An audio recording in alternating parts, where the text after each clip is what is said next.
आज जल जीवन मिशन या संदर्भात एक महत्त्वाची बैठक या ठिकाणी होती, ज्यामध्ये संपूर्ण जल जीवन मिशनचा आढावा घेऊन त्यातल्या काय कंप्लायन्सेस आहेत ते कंप्लायन्सेस आपण केलेले आहेत आणि आता ॲडिशनली आपल्याला त्याच्यामध्ये जो काही निधी आहे त्याची मागणी आपण केली आहे।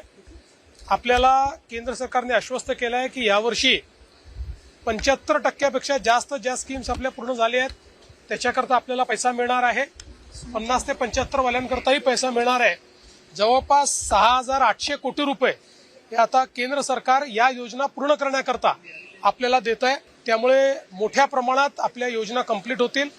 त्यासोबत 100% ज्या गावांचं काम झालंय त्याचं सर्टिफिकेशन करायचं आहे, ज्या ग्रामपंचायतींचं झालंय त्याचं सर्टिफिकेशन करायचं आहे, ज्या तालुक्यांचं झालंय त्याचं सर्टिफिकेशन करायचं आहे आणि ज्या जिल्ह्यांचं झालं त्याचं सर्टिफिकेशन करायचं आहे। तर आमचा प्रयत्न असेल की तालुके जिल्हे याचं सर्टिफिकेशन झालं पाहिजे, या दृष्टीने आम्ही त्या ठिकाणी प्रयत्न करू। यासोबत काही राज्य सरकारच्याही अडचणी होतात त्या देखील आम्ही त्या ठिकाणी मांडलेल्या आहेत। सोबतच जी काही प्रधानमंत्री कृषी सिंचाई योजना आहे त्या अंतर्गत आपल्याला ज्या काही स्कीम्स मिळालेल्या आहेत त्याचाही आढावा आम्ही घेतलेला आहे आणि त्यातही अधिकचे जे काही पैसे आपल्याला पाहिजे आहेत ते पैसे आपण त्या ठिकाणी मागितलेले आहेत, त्याची सकारात्मक चर्चा झाली आहे। तिसरा महत्त्वाचा मुद्दा या ठिकाणी जलसंधारणाच्या बाबतीत आपल्याला एक आग्रह त्यांनी देखील केलेला आहे की आता जी रामजी जी योजना सुरू झालेली आहे या योजनेमध्ये जलसंधारणाला अधिक महत्त्व देण्यात आलेलं आहे, ज्यामध्ये डार्क झोन जो आहे त्या ठिकाणी जी रामजीतनं 65% पैसे आपल्याला मिळणार आहेत। सेमी डार्क झोन जो आहे, सेमी क्रिटिकल ज्याला म्हणतो, तिथे जवळपास 45% मिळणार आहेत आणि बाकी 30% मिळणार आहेत। तर त्याही दृष्टीने त्यांनी आग्रह केलाय, विशेषतः जलताराचे स्ट्रक्चर्स वाढवले पाहिजे असा आग्रह त्यांनी केला। आपण त्यांना सांगितलेलं आहे की आम्ही ऑलरेडी जलयुक्त शिवारच्या माध्यमातून यात काम सुरू केलेलं आहे, त्यामुळे कॉन्व्हर्जन्स करून आम्ही हे काम निश्चितपणे पूर्ण करू। चौथा महत्त्वाचा मुद्दा नदीजोडचा आहे। त्या ठिकाणी नदीजोड प्रकल्पाच्या संदर्भात आपले जे प्रस्ताव आहेत ते आपण त्यांच्यासमोर मांडले।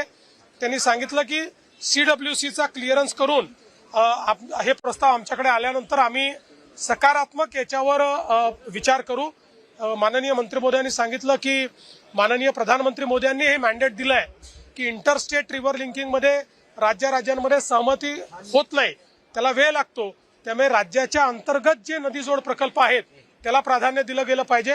त्या दृष्टीने आता आपले प्रकल्प CWC पर्यंत पोहोचले आहेत, त्याच्या क्लिअरन्स नंतर मग केंद्र सरकारकडे त्याच्या फंडिंग जो पॅटर्न आहे त्या संदर्भात जी चर्चा आहे ती होईल, त्यातही सकारात्मकता जी आहे ती दाखवण्यात आलेली आहे। जलजीवन मिशन मध्ये अनेक भ्रष्टाचार झाल्यामुळे अनेक ठिकाणचे पैसे थांबले गेले होते, अशा सातत्याने तक्रारी। जल जीवन मिशन मध्ये काही अपूर्णता होत्या।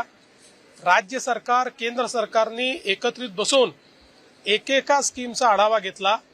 जवळपास या ठिकाणी 90% स्कीमचा आढावा पूर्ण झाला, त्याच्यातल्या डेफिशियन्सीज काढल्या। काही ठिकाणी सोर्सेसचे प्रॉब्लेम होते, ते सोर्स स्ट्रेंथनिंग करतो आहोत, ज्या डेफिशियन्सीज आहेत ते आपण पूर्ण करतो आहोत। त्यामुळे आता जे काही काम पुढे होत आहे ते सगळं क्वालिटीचं करायचा पूर्ण प्रयत्न आपला आहे। सर, ज्या निकृष्ट दर्जाची कामं ज्या कॉन्ट्रॅक्टदारांनी केलेली होती त्या कॉन्ट्रॅक्टदारांवरती काही कारवाई सरकारनं ऑलरेडी त्या संदर्भात कारवाई सुरू झाली आहे। सर, मॅरेथॉन मीटिंग सुरू आहे, यानंतर पुढे कुठे काय? आधी ऊसाच्या संदर्भात, त्यानंतर कांद्याच्या संदर्भात मीटिंग आहे आणि त्यासोबत आम्ही आपले जे केंद्रीय कृषी मंत्री आहेत त्यांना आंब्याच्या संदर्भात काही इन्शुरन्सचे आमचे विषय आहेत त्याही संदर्भात निवेदन देणार।